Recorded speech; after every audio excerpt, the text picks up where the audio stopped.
All right, so this will be the start of our next unit, the history of the atom. We will learn about how far we have come in our understanding of the atom and some major steps along the way. And so we have to start way back in history.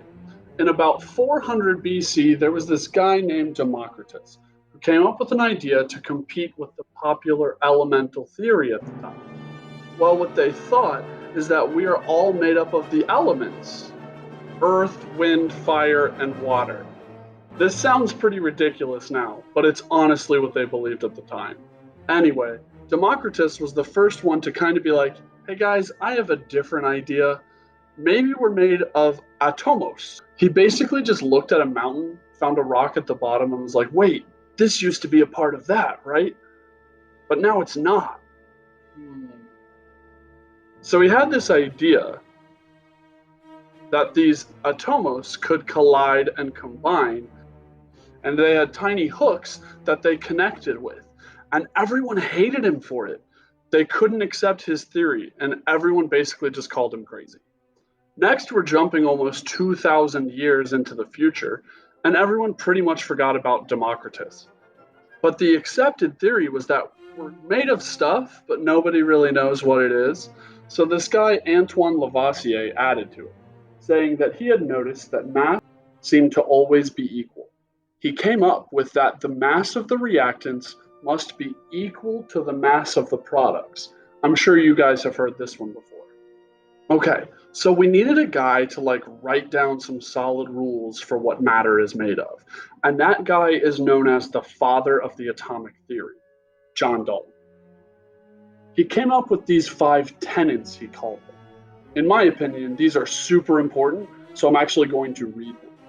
Number 1, all matter is composed of extremely small particles called atoms. Number 2, atoms of a given element are identical in size, mass, and other properties. Atoms of different elements differ in size, mass, and other properties. Number 3, atoms cannot be subdivided, created, or destroyed. Number 4, atoms of different elements combine in simple whole number ratios to form chemical compounds. And last one, in chemical reactions, atoms are combined, separated, or rearranged. Now, the reason he's called the father of the atomic theory is because he pioneered a bunch of this stuff, but that doesn't mean he got everything right.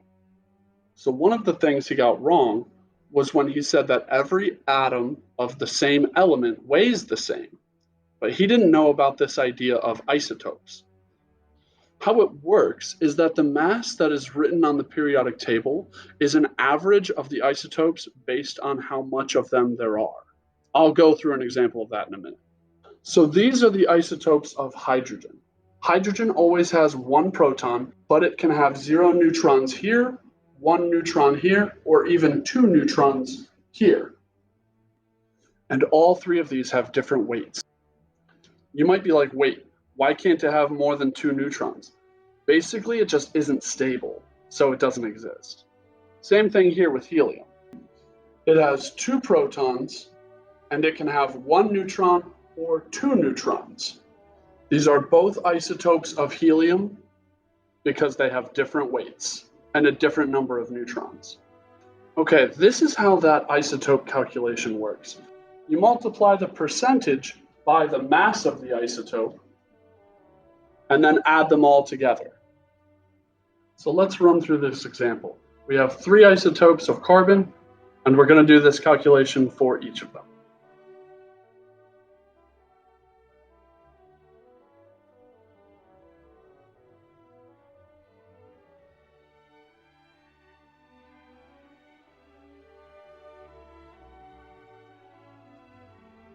So what we do is we take the 98.89%, we write it as a decimal, which is 0.9889. We multiply that by 12, and we add it with the multiplication of carbon-13, which is 0.0111 times 13.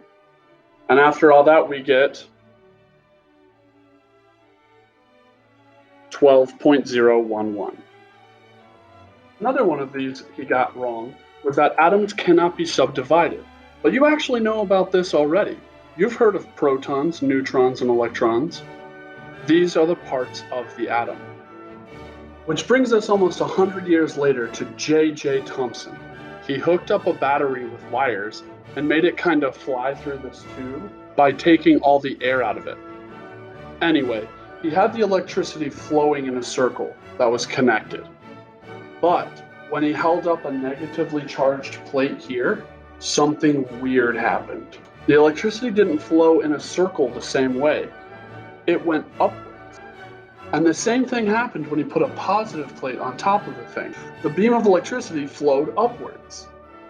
He was like, oh my God, what did I just find? Like he didn't know. So he had to ask himself, what would be pushed away by a negative plate but pulled closer by a positive plate? You guys should know the answer to this already, right? Something negative. So his conclusion is that electricity is actually made out of negative stuff. What he actually discovered here is called the electron. Electrons are negative, and these electrons are what electricity is made out of. Now, every one of these dead chemist guys has their own model of the atom. They build on each other and put their own ideas into a model. Okay, so here we have J Thompson's model. He called it the plum pudding model. You probably have no idea what plum pudding is, but it's basically a British dessert that's kind of like a cookie. So he said that his theory is that there are electrons spread out evenly throughout a pudding of positivity. This can be better understood by saying it's like a chocolate chip cookie. If you think of the electrons as chocolate chips and the cookie dough as the positive pudding. Now, he wasn't correct, but he certainly brought us closer to understanding what's going on here.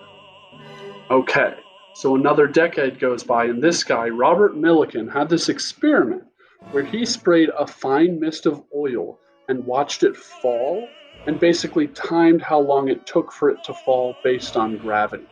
Then he did some wacky calculations and came up with the mass of an electron, which, as he says, is 9.109 times 10 to the negative 31st kilograms. And as you totally understand from our scientific method unit, this has 30 zeros in front of the 9109. Okay, so the actual number is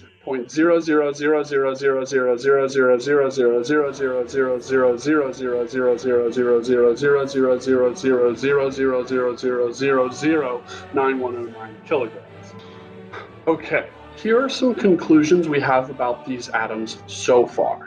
Atoms are neutral, so there must be positive particles in the atom to balance out the negative charge of the electrons. And electrons have such little mass that atoms must have other particles that contain the most of the mass. All right, so at the same time, this guy, Ernest Rutherford, was doing this other experiment. What he did is he shot a laser at gold foil, and inside the laser is alpha particles, which is just a nucleus of helium. Now, he's not an idiot. He was like, there's no way anything is going to happen. I'm firing things that are super tiny at a thin piece of foil.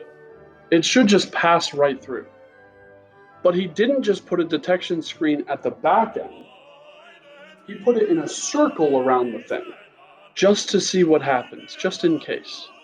These arrows show some of the data of what happened when he did this.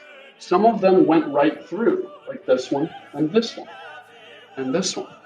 Some of them hit something and ricocheted, and that is sus, like these. That's freaking weird. But some of the others hit something dead center and actually bounced back, like this. And here's a little quote about what he was thinking. This is like howitzer shells bouncing off tissue paper. And this is what a howitzer shell is. It's sort of like a cannon. His conclusions here are that the nucleus is small, but very dense and positively charged. So here we have some data about atoms and the things that are inside atoms. Hopefully you'll remember this from 9th grade, but just in case you don't, electrons are negatively charged and they do not count for any of the mass of an atom. And they are located in a cloud of electrons around the nucleus. Protons are positively charged. They do count towards the mass, so they weigh one atomic mass unit and are located inside the nucleus. And finally, neutrons have no charge, they're neutral. They also weigh one atomic mass unit and are also located in the nucleus. Here are some of those conclusions kind of shown again just as a visual. If the nucleus is very small, but that's where the mass is located, the protons and the neutrons, and if the electron cloud is spread out outside the nucleus, but the electrons are very, very tiny, this means that the majority of every atom is actually just empty space. Now, inside of those, the electrons, protons, and neutrons are actually made up of quarks, and there are different kinds of quarks. So here we have that protons are made up of 2 up quarks and 1 down quark, and neutrons are made up of 1 up quark and 2 down quarks. All right, we're going to talk about the number of these subatomic particles. The first thing you need to know is that the atomic number is the same as the number of protons. The next thing you need to know is that since atoms are neutral, the electrons have to also be equal to the number of protons, so that each positive charge has a negative charge to balance it out. The last thing you need to know here is that the mass number is equal to the number of protons plus the number of neutrons. So if we find oxygen on the periodic table, we can say that the atomic number is 8, so it has to have 8 protons and 8 electrons. The mass number is 8 plus 10, which is 18. Now this is different from normal oxygen because normal oxygen weighs 16. You can find that on the periodic table too. So this is an isotope called oxygen 18. All right, we can do this all day. If you have an element with 33 protons, it also has to have 33 electrons because all atoms are neutral. And this also has to be the atomic number 33. So we can find number 33 on the periodic table, which is arsenic.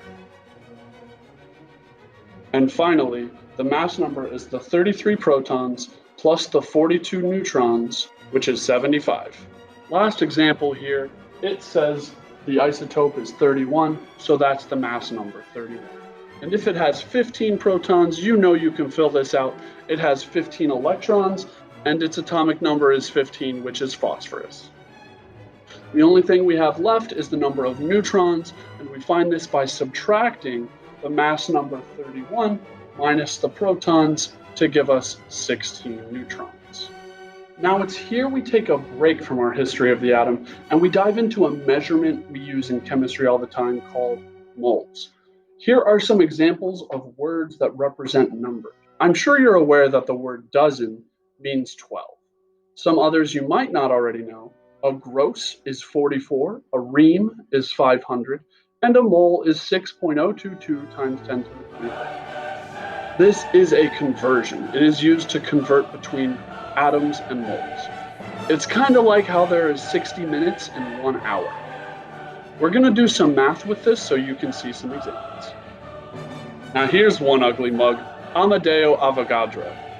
This mole number of 6.022 times 10 to the 23rd is called Avogadro's number. And no, I don't know why it's named after him if he didn't discover it, but we are going to use it. Okay, here's an example of mole calculations. The question would be something like, how many grams of lithium are in 3.5 moles of lithium? We are always going to start with what number the question gives us, 3.5 moles of lithium. Then we look at the periodic table and we find the atomic mass under the Li. If you can't see the picture, make sure you're following along in the notes on Schoology. So this number, 6.941, we write that on top. And this is the mass of 1 mole. So we write 1 mole underneath. I know this doesn't make a lot of sense yet, just stay with me. We are going to multiply the numbers on top and divide by the numbers on the bottom. So we multiply 3.5 times 6.941, and we round to the correct number of sig figs, and we get 24.3 grams. This is our answer. One of the biggest mistakes students make here is not knowing if they're supposed to put that 6.941 on top or on bottom. So let's try explaining this with a different example. What if I asked you how many minutes are in 2.5 hours? Would you get 150 minutes? How did you get that number? If we were writing it out, you would start here with 2.5 hours. And since we know there is 60 minutes in 1 hour, we multiply by 60. So we would multiply by 60 and get 150. We did the same thing in our mole question. We are canceling out the units by using a conversion factor. We are trying to cancel out the units of hours here so that our answer will be left in minutes. Also, please understand that we can go in both directions here. If I ask you how many hours is 180 minutes, you would get 3 hours, right?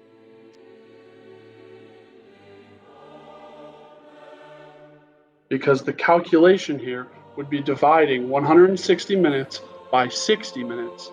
It's the same conversion factor, we just had to put it on the bottom to cancel out our unit. This gets us 3 hours. And in the exact same way, we can do the opposite calculation here. This question asks how many moles of lithium are in 18.2 grams of lithium. We always start with the number the question gives us. So we write 18.2, then we are converting it to moles. So we need the gram to mole conversion for lithium, which is just the atomic mass, again from the periodic table. We're still using lithium in this example, so we're using that 6.941. But it goes on bottom this time because we're canceling out the units, just like the minutes to hours example. And of course, keep in mind here that multiplication is on top and division is on bottom. So into the calculator, we would type 18.2 divided by the 6.941. And with rounding to the correct number of sig figs, we get 2.62 moles of lithium. We only have 2 more examples that are slightly more difficult. This one here says how many atoms of lithium are in 3.5 moles of lithium.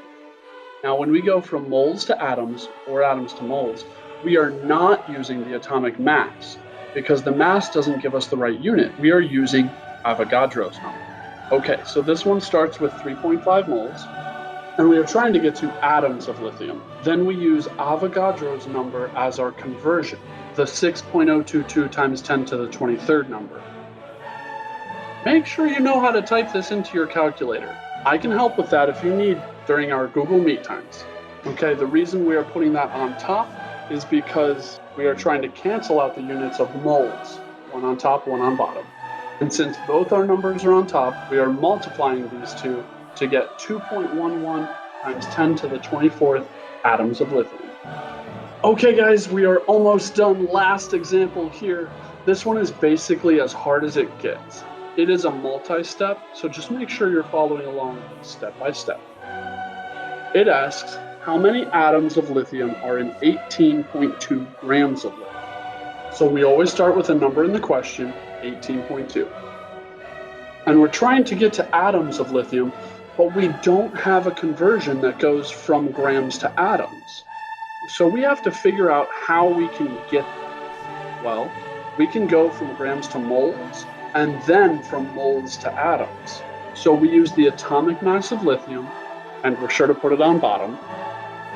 This cancels out our units of grams and puts us in moles. But we don't want to be in moles. We want atoms. So we convert from moles to atoms with Avogadro's number.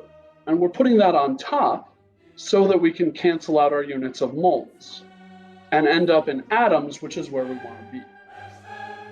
All right, so we are typing this into the calculator. 18.2 times 6.022 times 10 to the 23rd, all divided by 6.941. If you're going to try to do it all in one step on the calculator, remember, you'll need parentheses. And this gives us our answer of 1.58 times 10 to the 24th atoms of lithium. Also, just keep in mind, whenever it's asking for a number of atoms, it's going to be a very large number.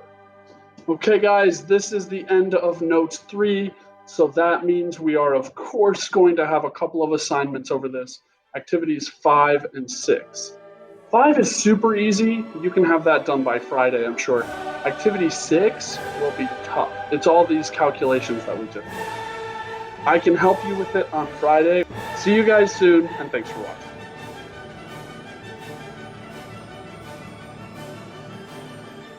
One of the things he was wrong about was when he said that every atom of the same elephant weighs.